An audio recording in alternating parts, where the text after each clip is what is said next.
چہرے کی نورانیت اور قد رانہ کی دل پذیری ایسی ہے کہ یہ عام انسانوں میں سے بھی نہیں ہے کہ جنہیں نہ جانا جا سکے. سفر کر کے آئے ہوئے نظر نہیں آتے اس لیے کہ کپڑے بہت شفاف ہیں، اور شہر کی بھی نہیں ہے، اور صحرا سے جب بھی کوئی سفر کر کے آئے گا تو گردآلود تو ہوگا. لیکن صحابہ کرام حسب معمول بارگاہ رسول مؤدب بیٹھے ہیں. اتنا بڑا واقعہ ہوا اور سوال کی جرت نہیں ہو رہی، اس لیے کہ وہ جناب موسیٰ کی قوم کی طرف سے ہر طرح کی جزیات پیغمبر سے نہیں پوچھتے تھے. انہیں اس بات کا یقین تھا کہ پیغمبر اگر ضروری سمجھیں گے تو وہ خود ہی بتا دیں گے. اللہ تبارک و تعالیٰ کی طرف سے جس بات کے بتانے کا انہیں حکم دیا گیا اور مامور فرمایا گیا وہ ہمیں بتائیں گے، اس لیے ہمیں خود سوال کر کے ان کو پریشان کرنے کی ضرورت نہیں ہے. جناب عمر فاروق کہتے تھے کہ ہم بیٹھے ہی تھے کہ حضور نے فرمایا کہ آپ جانتے ہیں کہ یہ کون تھے؟ ان کا یا رسول اللہ ہم تو نہیں جانتے. تو آپ نے فرمایا کہ یہ جبرائیل تھے، اس لیے آئے تھے تاکہ آپ کو آپ کا دین سکھائیں. اس سے آپ اندازہ فرما سکتے ہیں کہ کبھی کبھی جناب جبرائیل بارگاہ رسول میں انسانی شکل میں جلوگر ہوئے اور اس شکل میں صحابہ کرام نے بھی ملاحظہ فرمایا. تو یہ چند شکلیں ہیں جو وحی پاک کی میں نے بتائیں جو نبوت کا لازمہ ہے. وحی پاک، رویا صادقہ، القاء فی القلب جبرائیل کے ذریعے سے. اور ایک شکل اور ہے جس کو اللہ کے رسول صلی اللہ علیہ وسلم نے سلسلۃ الجرس، بانگ جرس کا نام دیا ہے، کہ کبھی کبھی ایسا ہوتا تھا کہ وحی پاک جب نازل ہوتی تو محسوس ہوتا جیسے دور کہیں سے حسین آواز گھنٹیوں کے سرگم کی آ رہی ہے. اور ظاہر ہے کہ گھنٹیوں کی آواز غیر مفہوم ہوتی ہے، مگر پیغمبر گرامی وقار صلی اللہ علیہ وسلم کے لیے وہ آواز جو مبہم اور غیر مفہوم ہے معنی اور الفاظ کی شکل میں ہوا کرتی تھی. یہ کسلسلۃ الجرس کی کیفیت ہے. تو یہ چند شکلیں ہیں جن کا تذکرہ احادیث مبارکہ میں کیا گیا ہے جو وحی پاک کی شکل میں ہے. پھر وحی پاک کی لذتوں سے صحابہ کرام اتنا آشنا ہو گئے تھے اور وہ دور اتنا عظیم دور تھا کہ جب وحی پاک کا سلسلہ منقطع ہو گیا تو صحابہ کرام نمدیدہ حسرتوں کے ساتھ ان ایام کا تذکرہ کیا کرتے تھے جب جناب جبرائیل کو اپنی محفلوں میں وہ انسانی شکل میں دیکھا کرتے تھے یا پیغمبر اعظم صلی اللہ علیہ وسلم پر وحی پاک کی کیفیت طاری ہوا کرتی تھی. وہ کہتے تھے وہ زمانہ کتنا مسعود زمانہ تھا، خیر القرون تھا، جب سلسلہ وحی قائم تھا اور اللہ اپنے نبی کے واسطے سے اپنے بندوں کے جوابات عطا فرماتا تھا، اپنے نبی کے ذریعے سے اپنے بندوں سے کلام فرماتا تھا. جبرائیل ہماری محفلوں میں ہوتے تھے اور سدرۃ المنتہا کا وہ طائر ہماری بزم میں جلوگر ہوتا تھا. وہ ایام ان کو یاد آتے تھے، اس کا تذکرہ وہ فرماتے تھے. ایک بوڑھی صحابیہ حضور صلی اللہ علیہ وسلم ان سے ملا کرتے تھے. جب سیدنا ابوبکر صدیق اور عمر فاروق ان سے ملاقات کے لیے گئے سرکار کے وصال پاک کے بعد، تو کہتی ہیں افسوس حضور وفات پا گئے اور وحی پاک کا سلسلہ منقطع ہو گیا. یہ بڑا عظیم دور تھا جب پوری دنیا کو ایک عظیم قانون زندگی اور دستور حیات عطا فرمایا جا رہا تھا، ایک عظیم نظام زندگی سے آشنا کیا جا رہا تھا.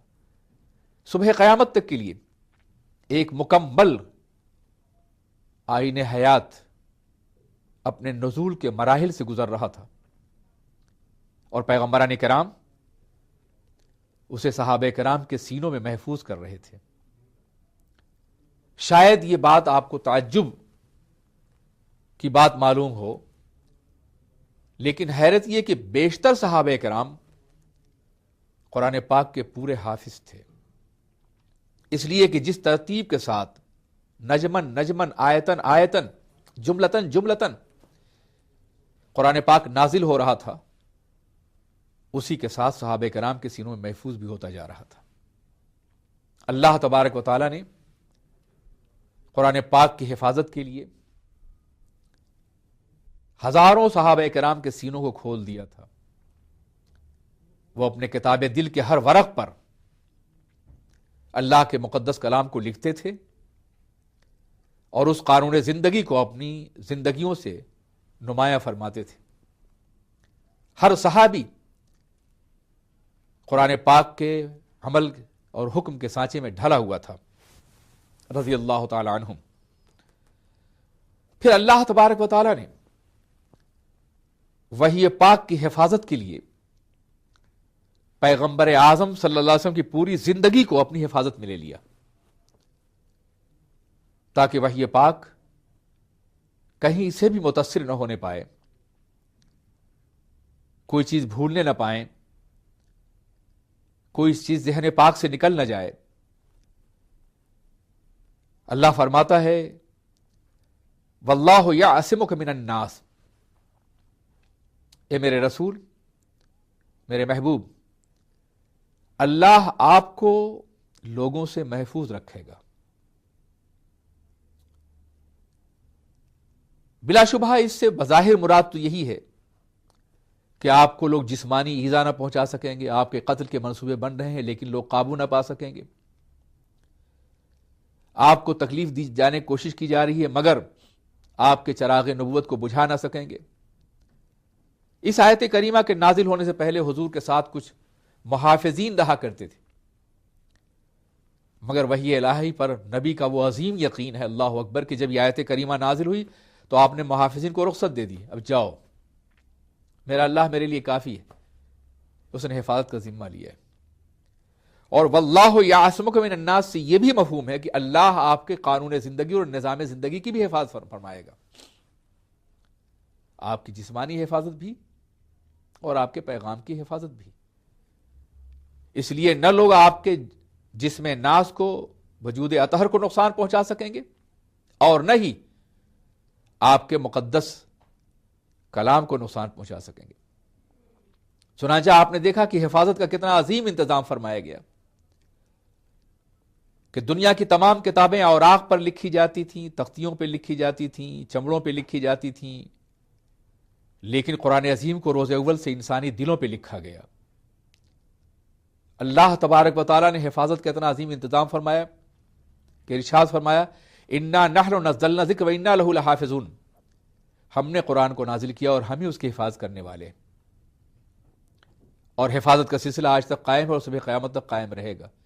اور آگ جلائے جا سکتے ہیں، کتابیں بدلی جا سکتی ہیں، جیسا کہ توریت و انجیل کے ساتھ ہوا، لیکن دنیا میں حفاظ لاکھوں کی تعداد میں ہمیشہ موجود رہیں گے، اور یہ لاکھوں نسخہ قرآن دلوں پہ جو لکھے ہوئے ہیں ہمیشہ موجود رہیں گے اور ان کو تبدیل نہ کیا جا سکے گا۔ اس کے ساتھ ساتھ وہ وحی جو تلاوت نہیں کی جاتی حدیث پاک کی شکل میں ہے، اس وحی پاک کی حفاظت کے لیے بھی اللہ تبارک و تعالیٰ نے ایک ایسی جماعت پیدا فرما دی جس کا کام اللہ کے رسول صلی اللہ علیہ وسلم کی اداؤں کو نقل کرنا تھا اور محفوظ کرنا تھا۔ صفا کے چبوترے پہ کبھی 70 اور کبھی 400 صحابہ کرام تک اس لیے بیٹھے رہتے تھے کہ حضور سید عالم صلی اللہ علیہ وسلم کی کوئی ادا نگاہوں سے پوشیدہ نہ ہو۔ دنیا نے بڑے بڑے تاریخی انسان دیکھے ہیں، بلکہ تاریخ تو کہتے ہیں بڑے واقعات اور بڑے انسانوں کی زندگیوں کے ریکارڈ کو، مگر کائنات میں اللہ کے بعد یہ سب سے بڑی ذات جو پیغمبر اعظم کی ہے، ان کی زندگی کے ریکارڈ کو محفوظ کرنے کے لیے صحابہ کرام کی مقدس جماعت پیدا کر دی گئی، جن کی صداقت اور دیانت کو آفتاب سے زیادہ مبرہن کیا گیا۔ اور پھر وہ لوگ حضور سید عالم صلی اللہ علیہ وسلم کی ایک ایک ادا کو نقل کرتے رہے، بظاہر ان باتوں کو بھی جو اتنی اہم نہیں ہے لوگوں کی نگاہوں میں، مگر وہ جانتے تھے کہ نبی کا ہر قدم قانون زندگی ہے۔ وہ بولتے ہیں تو قانون بنتا ہے، وہ چلتے ہیں تو قانون بنتا ہے، وہ نگاہیں اٹھاتے ہیں تو قانون کی زلفیں سنورتی ہیں، وہ نگاہیں جھکاتے ہیں تو قانون کی کا رخ زیبا روشن ہوتا ہے۔ وہ نبی کو جانتے تھے کہ نبی کی ہر ادا قانون ہے، اس لیے ایک ایک لمحے کو محفوظ کر لیا ہے۔ جب وہ چلے تو صحابہ پکار اٹھے فذهب رسول اللہ صلی اللہ علیہ وسلم، بیٹھے تو صحابہ پکار اٹھے فجلس رسول اللہ صلی اللہ علیہ وسلم، کھڑے ہوئے تو صحابہ پکار اٹھے فقام رسول اللہ صلی اللہ علیہ وسلم، تبسم فرمایا تو صحابہ نے اظہار فرمایا فتبسم رسول اللہ صلی اللہ علیہ وسلم، تبسم پنہا کے ساتھ اگر ضحک کی کیفیت پیدا ہوئی اور کبھی دندان مبارک نمودار ہوئے تو صحابہ نے اس کا بھی اظہار کیا فبدت نواجزہ۔ ہمارے ایک عظیم محدث جب کبھی اس حدیث کو پڑھایا کرتے تھے تو کہتے تھے میرے شاگردوں مسکراؤ، یہاں سرکار نے تبسم فرمایا تھا اور دندان مبارک ظاہر ہوئے تھے۔ یہ ساری ادائیں کیوں محفوظ کر لی؟ یہاں تک کہ مقدس سر میں کتنے بال سفید ہوئے تھے، آپ کی داڑھی میں کتنے بال سفید ہوئے تھے، بالوں کا رنگ کیا تھا، اس کا طول کیا تھا، کہاں تک سرکار کی زلفیں پہنچتی تھیں، کبھی شانوں تک اور کبھی کانوں کی لبوں تک۔ یہ تذکرہ کیوں؟ تاکہ سرور کائنات ایک مکمل معیار زندگی کی حیثیت سے، اسوہ حسنہ کی حیثیت سے دنیا کی نگاہوں کے سامنے ہو۔ اور اگر کبھی حدیث رسول کو اور قول رسول کو سمجھنا ہو تو رسول کے چہرے پاک کی کیفیت اور ان کی اداؤں کے ذریعے سے سمجھا جا سکے۔ یہی تو وجہ ہے کہ سرکار نے فرمایا تھا سلو کما رأیتمونی اصلی، نماز اس طرح سے پڑھو جیسے تم مجھے پڑھتا ہوا دیکھ رہے ہو۔ یعنی نماز رسول کی اداؤں کا نام ہے، ان کی اداؤں کے مطابق ادا کی گئی تو ادا ہوگی، ورنہ قضا بھی نہ ہو سکے گی۔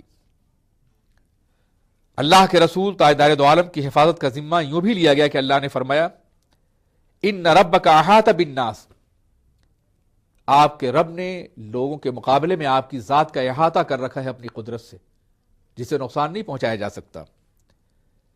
اور تیسرے مقام پہ قرآن عظیم نے ارشاد فرمایا وَاصْبِرْ لِحُکْمِ رَبِّكَ فَإِنَّكَ بِأَعْیُنِنَا، اے میرے محبوب، اے میرے پیغمبر، اپنے رب کے حکم کے مطابق صبر کیجئے، بے شک آپ ہماری نگاہوں میں ہیں، ہماری حفاظت میں ہیں۔ تو وحی پاک بھی نازل فرمائی، وحی پاک کی حفاظت کا ذمہ بھی لیا، اور پیغمبر اعظم کی زندگی کی حفاظت کا بھی، تاکہ اللہ کی یہ عظیم امانت قرآن عظیم کی شکل میں اور احادیث مصطفیٰ کی شکل میں اللہ کے بندوں تک پہنچ سکے اور صبح قیامت تک ہدایت کا کام دے سکے۔ وما علینا الا البلاغ۔